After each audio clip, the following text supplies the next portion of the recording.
नमस्कार प्रेक्षकांनो, स्टार प्रवाहावरील लग्नानंतर होईलच प्रेम या मालिकेच्या आगामी भागात आपण पाहणार आहोत की जेव्हा एका महत्त्वाच्या कॉन्ट्रॅक्टवर साईन करत असतो तेव्हा नंदिनी त्याला फोन करते, पण जेव्हा तो कॉल उचलत नाही त्यामुळे नंदिनी नाराज होते. ती विचार करते, यांना माझी काहीच कदर नाही, माझा फोनसुद्धा उचलत नाही.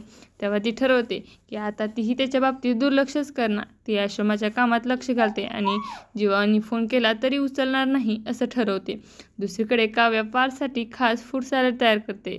पार्थ येतो आणि आनंदाने म्हणतो, वा, काव्याने बनवलेलं सॅलड, मला खूप भूक लागली आहे. पण मानिनी काव्याच्या हातातली वाटी घेते आणि मुद्दामून खाली पाडते.